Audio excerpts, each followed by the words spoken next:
So, Artemis, you're not leaving, are you? All right. Beth Mund, our co-anchor for all that stuff we've been doing up in the back there, filling in those breaks in the action here on stage of the Casual Space podcast, which you need to check out, of course, but also moderating a lot of our sessions. So Beth is joining us for this closing panel, which is called How Can Humans on Mars Unite Those of Us on Earth down here on the home planet? And we've got some other people to bring up as well. Artemis, come over here and stand next to Beth. Jim Garvin, I see you up there. I thought on the other side, because we're going to pass the microphone down, keep you running. I thought you were going to be here with us in person, and there you are. Good to see you. What is this, Jim? I can't hear you, but we know you're there, so we'll get that taken care of. Jim Garvin, chief scientist at NASA's fabled Goddard Space Flight Center. He has been a treasured participant in Humans to Mars in this summit for many, many years. Next up, Daniel Fox. You've probably come over here next to Artemis because we're going to pass the microphone down. Daniel, you probably have seen him everywhere over the last 3 days. He is the founder of both Space 110, right? Do I have it right? And of the Future of Space. And, you know, maybe he'll be able to work in some of what that means when we hear from him in a few minutes.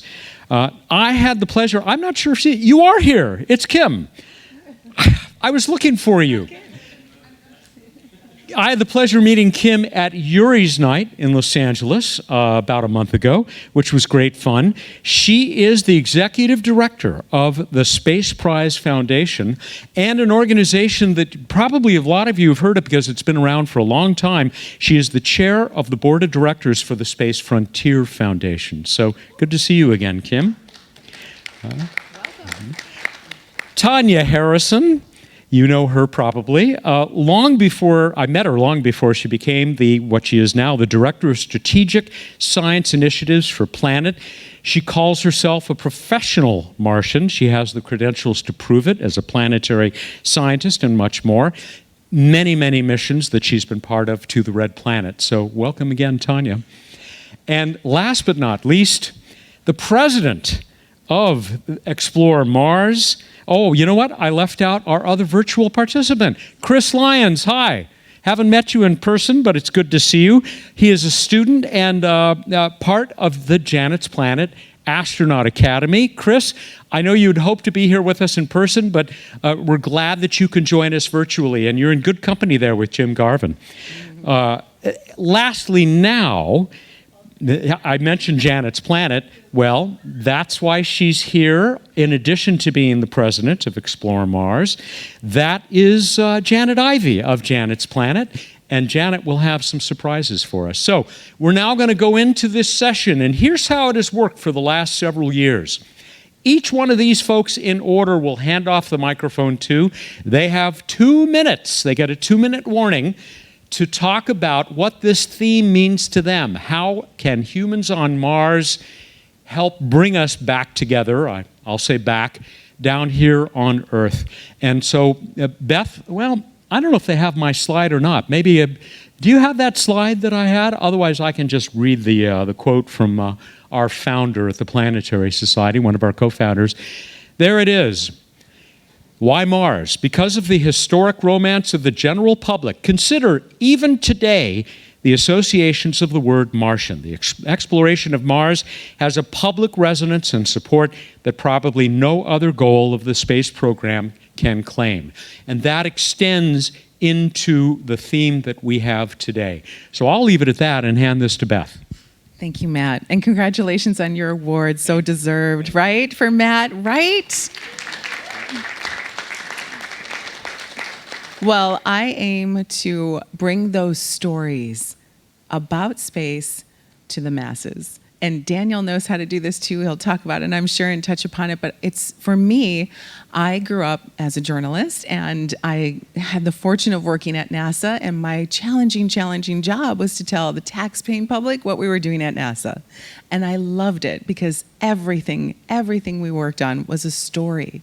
And that is how I was able to be the conduit to talk about the technologies, the innovations, and all the things that we wanted to hear and enjoy and love about so so that we can explore it more, teach each other, and learn from each other. When we gather here at events like this, at Explore Mars for the Humans to Mars Summit, and this is my first time, so thank you for making me feel so welcome. I am amazed by the energy, by the innovation, by the ages, by the minds. And so I'm going to continue to search out for all of your stories, and it is my goal to share them on the podcast so more and more people can hear your journeys, can hear your challenges, can hear your ideas, and share them with others. You'll never know what will happen with them, where they might land.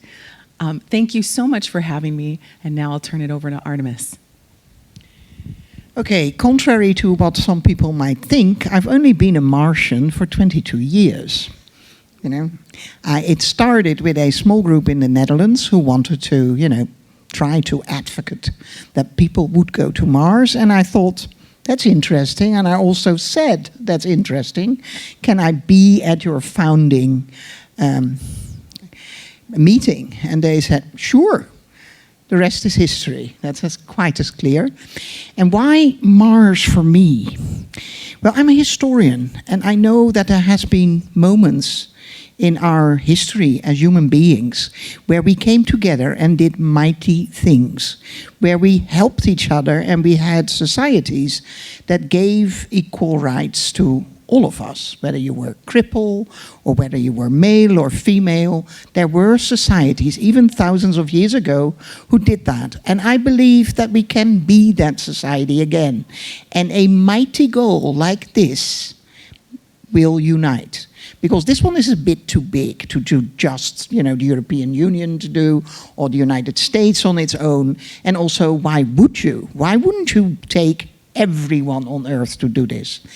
Because also, as people have heard me say before, if we go to Mars, then whoever you are, you will be important to the survival of your fellow travelers there. And that fact that there will be no, what my skin color is, my age, the fact that I'm a female or male, it will have no consequence, no bearing on the fact that we together will make it only if we keep it together. And I hope that will teach the planet Earth that that's the way to go. That's, for me, why we go to Mars. Thank you, Artemis. Are we saying why we're going, or we're introducing ourselves? You can add a little bit of why in there, but hopefully why it's important. Okay, in 2 minutes. Daniel Fox, solo wilderness explorer, used to tell the story of the human journey within the context of nature, and now I'm telling the human story of nature going to space. I just want to give you a couple of numbers. The first episode of Friends in 1994 was watched by 22 million people, and that's with a massive marketing campaign. The Perseverance Mars rover landing was watched by 25 million people just on the NASA YouTube channel.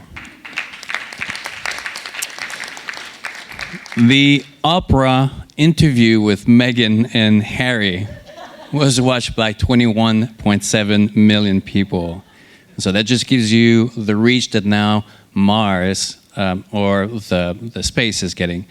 Another comparison, the Summer Olympic Sunday Prime Week was watched by 17 million people. The Perseverance is the most watched video on NASA, and NASA has 77.2 million followers on Instagram. It is the only non-sport and entertainment in the top 50 of all the top Instagram accounts. So the Curiosity rover has 4.2 million followers on Twitter. So the reality is Mars has always been this impossible point to reach, and now we're about to. I'm not too sure that Mars will always be that place. Once we get to Mars, there's going to be another planet. But for now, yesterday I was at Mark's book, The Big Book of Mars, From Ancient Egypt to the Martian. So it's always been with us, and now it's within our reach. So it's uniting us in just the fact that 25 million tuned in just for the YouTube NASA channel shows how this is becoming this unifying point for the human story. So yes, it unites us right now, and it will continue uniting us. That was lovely. Hi, everyone. My name is Macharia, and unity is actually a key component as to why I ever decided to join the space industry. For those who don't know me, my backstory, I wrote a screenwriting fellowship back in college about 2 women competing for a free trip to space, and my research of that script led me to really understand how hard it can be for folks from underserved communities to get into the industry. And I've always worked in nonprofits and such to promote equity in every sense of the word in other industries, but I saw something different about space. I saw space as being this incredible tool for transformation, something that allows people to believe in things bigger than themselves, encourages them to aim higher and dream bigger. And I thought that I could use this ecosystem to promote unity on a grander scale, and I've had the privilege to do that through my work at the Space Frontier Foundation and with Space Prize. And for those who were here a couple of days ago on Tuesday, I actually had a Space Prize ambassador, Gitika Gorthy, give a talk here, and I heard she was amazing.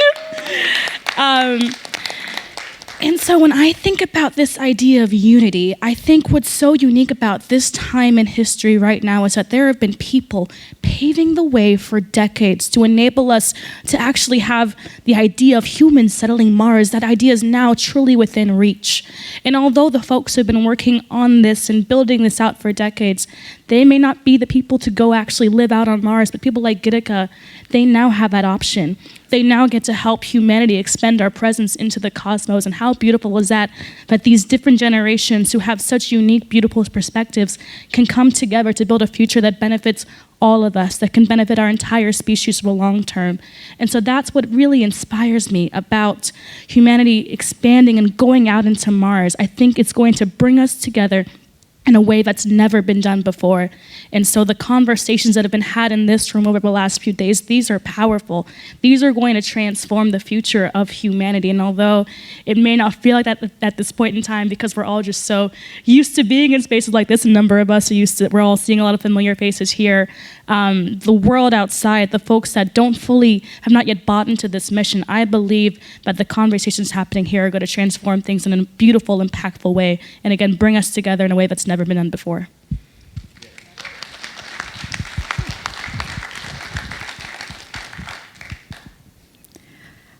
So I think the thing about Mars that brings all of us together is that regardless of where you're from, regardless of what your background is, regardless of what you've decided to choose to study or work in, we all kind of wonder innately as humans, where did we come from and are we alone in the universe? And Mars provides a really unique avenue for us to answer that question because we know that it used to be Earth-like at the same point in the history of the solar system as when life arose on Earth. And so we're able to study and look at these two worlds next to each other and say, did life arise on both of them? Is there still life on both of them? Did life only arise on Earth? And if so, what was it about Earth that made it so special compared to what was going on Mars when the environments were so similar? And so I think we all want to know the answer to that question. It comes up in themes in Mark's book that you were showing, Daniel. Aliens. We want to know if there are aliens on Mars. There's no little green men, at least not that we've seen, but maybe there are little microbes. Maybe there are fossils buried somewhere deep beneath the surface that we just can't reach with the rovers. And I think to truly and definitively answer that question of whether or not there was life on Mars, we have to send humans. We need the equipment that we can operate that won't fit on a rover, and we need human brains. We need ingenuity, not the helicopter, but human ingenuity, to be able to actually answer that question. And it's so exciting that we are on the brink of being able to do that. And like Kim was saying, we are about to send humans to Mars. When I talk to kids in classrooms now and I tell them, some of you in the front row here, you are the right age to possibly be some of the first humans that ever go to another planet. The way their faces light up, it just is amazing. And I love to plant this seed in their minds. And maybe it's one of them, maybe it's someone in their family, but it's something that gets everyone excited. And it's something that is just so much bigger than our day-to-day to really get to that fundamental question of where we came from. And Mars is the thing that will be able to do that for us.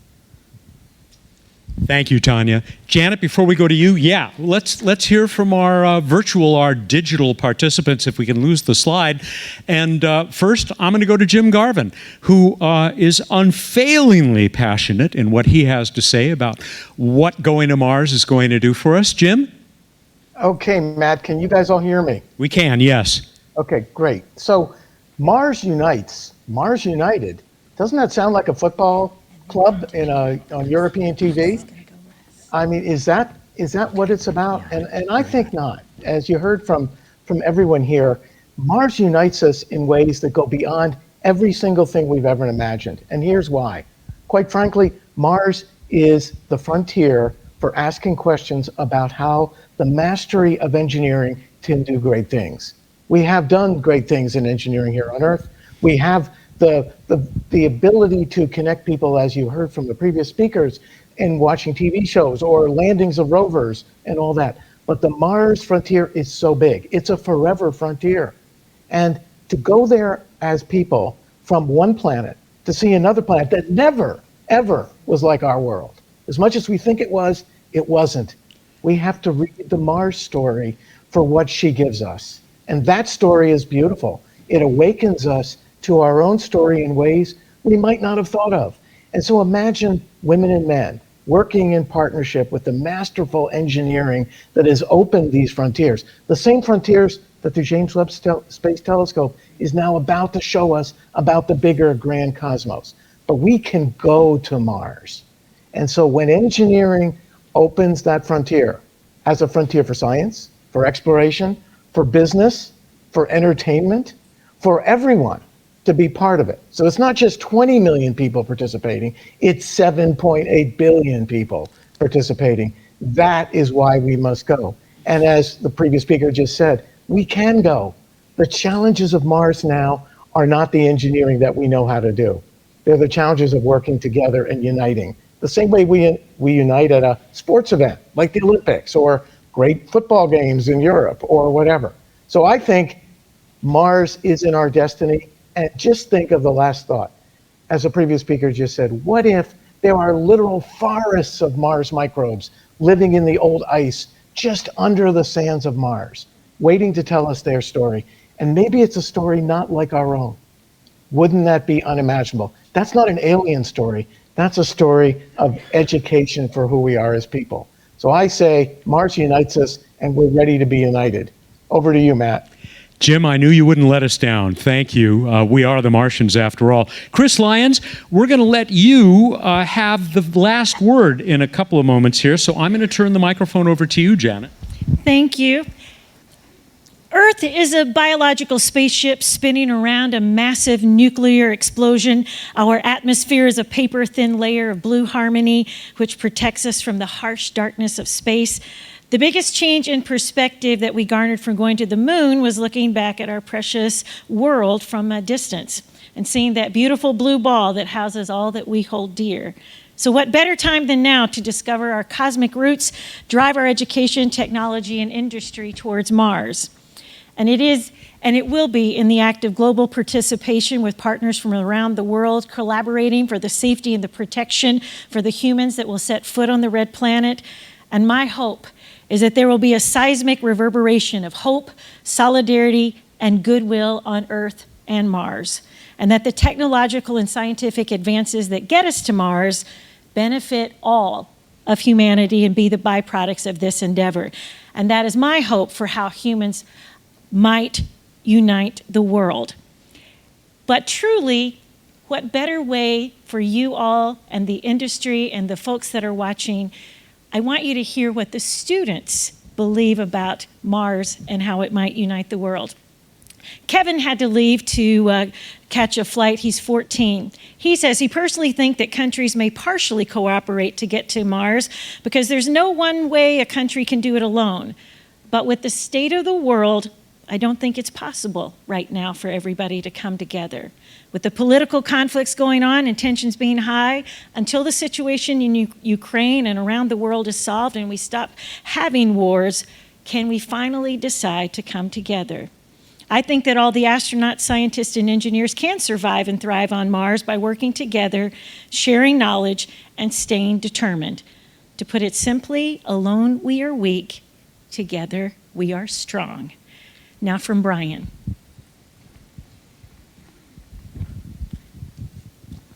First of all, I really have to agree with Kevin's last point. The reason Mars will unite the world is because, quite frankly, how are you going to do it alone? Until nobody has the finances, the cooperation, the technology yet. Until tensions on Earth are gone and war is a thing of the past, we can't make it. But by the time we are on Mars, this will be the #1 project to ever bring Earth together. This is going to inspire every single person to work together so we can get there. We will never get there alone, but together, I strongly believe we will do it by 2033. Lucian. I'll hold the mic. Do you want me to hold the mic for you? All right. I think humans on Mars can unite the world by helping each other and working together. I heard 4 different countries, NASA, JAXA, ESA, and CSA, cooperating with each other at the Humans to Mars Summit and talk about how they are going to Mars. If humans can cooperate with each other, then the world can celebrate together. Amen. Hello. So I think humans might unite because we can unite. Hold up. We humans can unite through our exploration of Mars and the Artemis missions. Our collaboration and teamwork means that we are going to be able to get there much more quickly. 19 nations have signed the Artemis Accords, which means we will have a collection of some of the best minds in the world working towards our goal. This gives people of different countries, ethnic groups, genders, and races the opportunity to work towards this goal together. In a time period where there is so much disagreement and extreme divides and viewpoints politically, the world can unite over a common goal.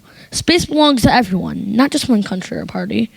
I hope it can be a big uniting force. Beyond the solving of problems to get us to Mars, the creation of a sustainable presence could further unite us. Individuals from all parts of the world and all backgrounds would need to learn to live and work together, creating a communal society where they will all be interdependent for their survival. I hope that Mars could be a model for the Earth, and that the society created there could show us how we could be more collaborative and respectful for all points of view. I know it seems idealistic, but it's up to my generation, the Artemis generation, to make this happen. We can do it.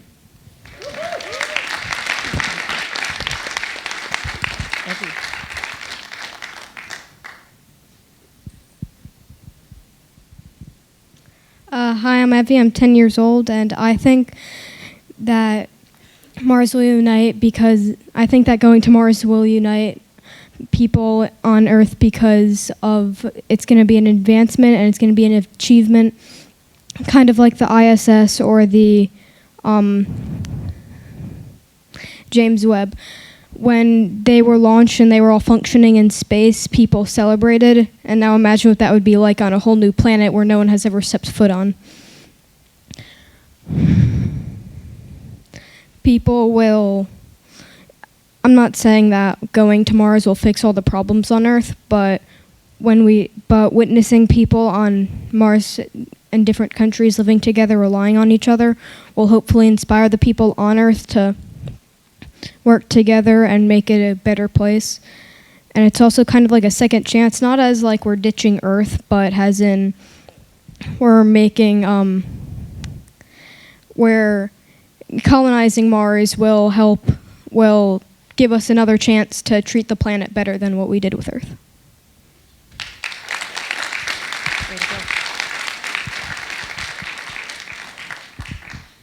Well, what I think it will help everyone work together, because I think Mars is going to make everyone work together because it is a big challenge. It's going to be really hard to get to Mars and make a base. So I think most of the countries are going to need to work together and help everyone work together and build a base on Mars and get there.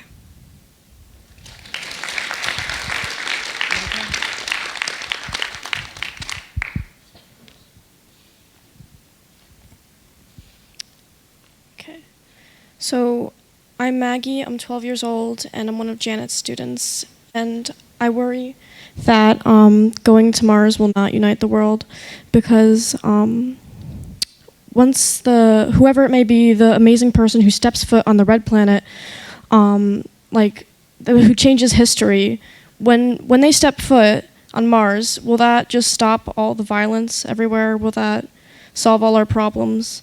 I mean, a Mars mission would probably really inspire people. Space would become like a bigger thing than it already is somehow. But maybe we'll put violence aside for a bit, but in the end, people are people, and I worry that people would really have to fight the urge for power and control if we were to put aside our differences and unite. Of course, Mars products will sell like crazy, but not every product is going to be to inspire the next generation. Of course, if Janet made them, they would be, but behind most of them, that that trampoline that says Mars Gravity on it with a little action figure of an astronaut is probably going to be for the money. To end on a positive note, despite these thoughts, my hope is that going to Mars will unite us rather than divide us. So, yeah. Thank you. I hope you enjoyed the honesty. And last but not least, my love and Christopher, if you can take it now. Hello, Christopher Lyons here, aspiring astronaut explorer and student at Janet's Planet's Astronaut Academy.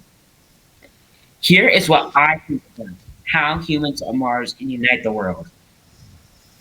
The day that humans land on Mars will be an amazing accomplishment for humanity.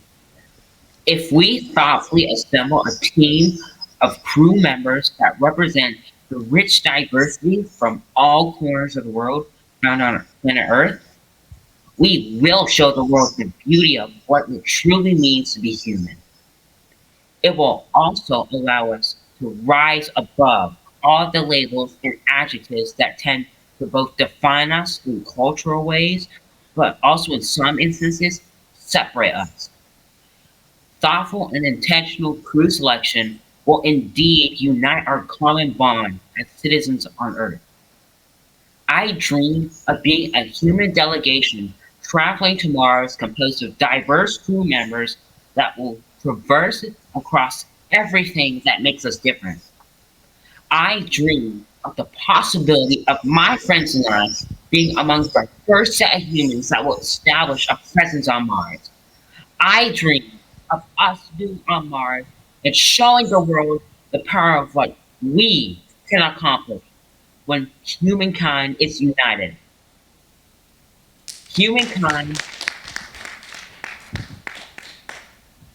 Humankind united reflects the universal fact that we are all one. And yes, we are all made of star stuff.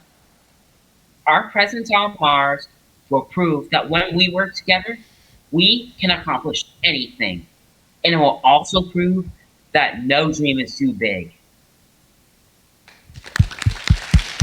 Bravo. I believe that it's up to everyone listening to take the right and just steps to bring this to fruition while we continue in the development of solutions to benefit all life on planet Earth. This is beyond any individual human or individual nation. This is about humanity joining together. Citizens of planet Earth, this is Christopher Lyons from Janet's Planet's Astronaut Academy. I'm the 2022 Mars Seed Design Ambassador to the USA. I look forward to the future and to the day that humans unite the world. The day that the first humans set foot on Mars. Christopher, signing off. Woo!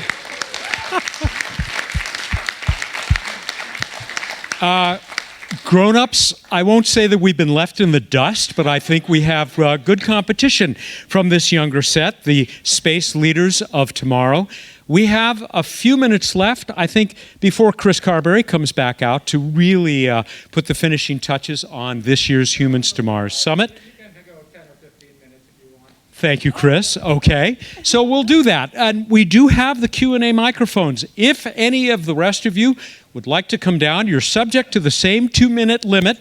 But if you would like to talk about why you feel people like us, people like those who we just heard from going to Mars, are going to help bring humanity together, unite our planet, we invite you to come down to the microphones. Before I do that, I'm just wondering if any of you have any thoughts about what you've just heard from the young people. And I will turn my back to the camera and break the first rule of television and see if anybody wants to. Artemis? I actually have a question to you, because as an adult, I always imagine, I was alive when they stepped on the moon, but I can't really, remember it, how big that moment was. But I do believe that if we step on Mars, people will be like, oh, we now are 2-planet species. Do you believe that too? Do you believe that everyone, whether they are interested in space or not, will suddenly realize that we've become something more? Or do you think, oh, it will just be a news cycle? I feel like, yes, a lot of people will acknowledge that we are now a multiplanetary species, and we now have a presence on a different on a different planet. Anybody else want to respond to Artemis's question? Okay, we'll go on, and I'll put this back. Beth. I'm looking forward to the day that we call it the Humans on Mars Summit. I love that. The 3 years ago when we last got together in person, it was during this closing session we were all talking about boots on Mars. And I said, boots on Mars is fine. I want a shoe store on Mars. So let's go ahead and go to the audience. Doctor, it's your... Oh, Tanya, I'm sorry. Hold up for a moment there. It's yours. Just really quick, I wanted everybody to give Janet a humongous round of applause for everything she has done for these kids. And obviously the amount of emotion that you have poured into this, you are doing amazing things. So thank you so much. Too kind. All right, Doctor, reintroduce yourself there and tell us why you think it's going to unite us. Yeah, Lawrence Kuznets, inventor of the Mars spacesuit you've been seeing out there back and forth. A whole other list of things, but one of the things that's relevant is I was actually on console during Apollo 11. And since that time, I know I don't look it because I take pills and I'm a vegan, so what can I tell you? But I can't tell you that I have watched over the years. I used to see when I'd come out of my... we had something at the Johnson Space Center once a year. We would have to do a cleanup. And it was pretty funny because we would clean up our desks. We would all come in our group. It was kind of a comedian thing we did. We'd wear a little skinny white tie. We'd brush our hair back. We'd all wear a white shirt. We'd wipe our desks completely clean, and we would sit there with our hands folded like we were in the first grade when all the managers would come and look to see if we'd cleaned everything up. But the really funny part, sobering part about that is that every year out in the hallways where we did clean stuff up, there would be a Mars mission profile, a Mars mission plan. And it was always there, and it was always thrown out, year after year. And I've watched Mars mission plans come and go, like ad infinitum forever. But here's the encouraging part. Following on the heels of Apollo, you probably heard, let's do a moonshot for cancer. Let's do a moonshot for this. Let's do a moonshot for that. It's become part of our culture to apply the success of Apollo to things that we do all over the place. So that mentality has sunk in. Now, can you imagine a Mars shot? It's easy to think about a Mars shot applying, and that's how it really changed. I understand what you said, the young lady over there, about will it really change the way we feel about each other and violence, but in some ways you're right, but in this is a bigger way, we think about the really tough things we have, like cancer, for instance, or pandemics. We know how to apply a moonshot mentality. We have the record, the history of organizing such a team to apply to that for all of us. And the second thing, the most encouraging, I heard, all of you have seen all the pros and all the cons against Mars, ad infinitum, and all the really good reasons and bad reasons to do it. But almost at the top of the list is education and inspiration. And I heard all of you talking about statistics about how many people are on the Twitter website and Instagram website and this website and that website. But what you may or may not know is on the JPL websites for Mars rovers, there have been, at last count, 4 times as many hits as people on Earth. So just keep that in mind. Thank you. You know what I want to hear? You made me think of this. I want to hear people say one day, if we can put a woman on Mars, how come we can't feed everybody on Earth? Well, the answer is we can. So, okay, anybody else? If you come over to the microphone, though, and you get 2 minutes. And as you go over there, Jim Garvin, I didn't want to ignore you. Did you have anything to add? I was just going to say, if we have women on Mars, I'm sure we'll be feeding people better on Earth, Matt, than that. And I'm looking to those Zoomers that we just heard from, those students who are going to go to teach us how we can make Mars special. Over to you, Matt. Great. And over to you. Introduce yourself. Scott Anderson. I'm an educator, a longtime Mars enthusiast, sci-fi reader, and a beekeeper. And when I do presentations about the bees, I tell them the secret to their success for millions of years is that they work together and they help each other. And then I have the kids repeat that. How do we do that? We work together, we help each other. And that's what we've been talking about. But the other thing is, I'd like to bring up is the conventional wisdom where people seem to get the idea. Que agarran la onda. That they say, well, the honeybees are in trouble. How are your bees doing? And so on. And everyone I speak to about that, they seem to know that we should take care of that and not use so much pesticides and so on. And what I've been saying to people at this conference is the 10-second spiel I've got. Why should we bother? Why should we spend the money? Well, 2 seconds. We don't send the money out to space. We spend it here. The other thing is, when you go to a place that offers so little, besides some basic chemical compounds like H2O and CO2 and maybe some iron oxide, that you learn to do things efficiently, to do more with less, and to waste not.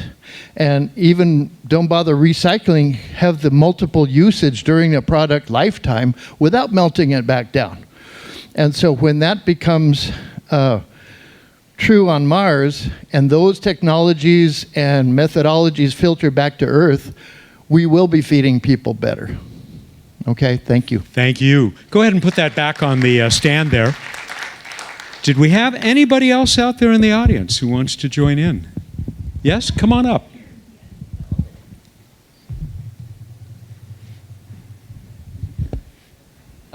Hi. Oh, can everyone hear me? All right. My name is Caleb. I'm a physics student at American University. But I think what it means to me to put humans on Mars in relation to unifying the world would be 2 specific statements. First would be heaven on Mars, a dedication to a better Earth, or at least civilization on Mars, that tries to at least leave behind the flaws of humanity. Conflict, just like exploration, curiosity, inspiration, is just as much a part of our human condition as the rest. But it matters to create a heaven on Mars if we at least have the dedication to taking the limit as x goes to infinity, so to speak. That's about it. Wonderful. So one of Ray Bradbury's stories was Mars is heaven, but it wasn't really quite heaven the way you mean it, I think, in that story. Didn't come out very well, actually, but we can do it. We are the Martians, after all. Yes. And then, Chris Lyons, I'm going to ask you if you have anything to add after we hear from this gentleman. I guess this has become the spot. I'm Philip Shane, and I'm a host of a documentary filmmaker and a host of a podcast called What the If. And it's a science podcast where we ask fanciful scenarios and we do thought experiments. And we've had Chris Carberry on a number of times. And so Chris invited me to come here just as a member of the press, and I was honored to be here. I can say that when we do, first of all, I'm blown away by this entire experience. It was so different from what I imagined, and I can see that when we do, as a species, make it to Mars, that it began in superhuman gatherings like this, collegial, familial, fraternity, sorority, liberté, I don't know, other French words. There were cookies shared. I did not expect to shed tears at the beauty, of some of the expressions that would be here tonight. And so thank you, and I'm just amazed and proud to be a Martian along with all of you now. Thank you so much. Thank you for everything. Proud to have you on board. We have, over here. Yeah. Hi. Hi, I'm Dallas Beanhoff, retired from Boeing. Uniting people on Earth when we go to Mars is kind of hard to do when we send 4 people on a mission. So the way to do that would be to take 2 starships and send 200 people, 1 from every nation, or maybe 4 starships, 2 from every nation, and do that. And that would unite the world. Let's do that. 2 more people to hear from. Hi, go ahead and grab that mic, or you have it, and introduce yourself. My name is Idilia Peterson-Mart. I'm from Milan, Italy. And I just wanted to say, in my opinion, that Mars could unite humanity because there's so much on Earth, even though it is the perfect place for humans to survive, there's so much that could also put our lives in danger. We have COVID, for example, but also other things that are hazardous for humans. And I think that Mars is the closest planet that we can live and could be a backup that humans will always persevere and survive. And so I believe it is very important as humanity, as one species, that we go together to Mars and, as previously mentioned, make it this new haven for humans, a better world where we've learned from past mistakes on Earth and try to make it the best for humanity and our future. Wonderful. Did you say you're from Milano? Yes. Oh, ciao, Bella. Ciao. Good afternoon. Robert Howard from Johnson Space Center. And this is just my opinion. I was thinking about your question, and then I thought about a quote that was said earlier during the conference that I kind of disagreed with. Someone said, we can't go alone. That's not actually true. There are a couple of companies that could go alone. There are a couple of countries that could go alone. But I think if any of them do that, it'll leave the rest of the world behind, and we won't unify the world. I think we should go to Mars together, not because it's the only way, but because it's the best way. It's the way that allows us to elevate each other. If we are inclusive, if we include every continent, if we include every country, if we include every people, then everyone rises. So I think that's our true opportunity. It's our challenge, and I think it's what the world needs right now. Thank you. Dr. Howard from the Johnson Space Center, who is doing as much as anybody else on this planet to figure out how we're going to live together peacefully when we have a home to live in together there on Mars. Chris Lyons, we are pretty much out of time here. Chris needs to wrap things up. Did you want to add anything? Okay, so the only things I'd like to say is that no dream is too big, and it's up to us to unite and get humans to Mars. Yeah, that's great. Nice message to go out with. Thank you, all of you who joined us for this. Thank you, young people. We cannot wait to see your future. And thank you, panelists. Keep up the great work. Thank you very much. And now, Chris. I don't have much more to say, but thank you very much. And we're so happy to be back. I think this was the best way we could possibly end the conference. I mean, spectacular, emotional, and passionate. And that's how we're going to get to Mars, with passion, drive, and just coming together, united. Yeah, I agree with Robert, but I think he's right. The best way is together. And I think this entire conference has shown us that. So thank you for coming. Just a few notes before you leave. First off, thanks to all of our partners, our sponsors. Thanks to all of our speakers, and thank you to you for coming. This has not been an easy time. We've noticed this. We are not fully out of the pandemic, and everybody is cautious about traveling. We understand that. And hopefully we'll finally get out of this, or get to a new normal where we can finally come back fully together with conferences and gatherings like we have before. I should note also, well, it's not 100% official.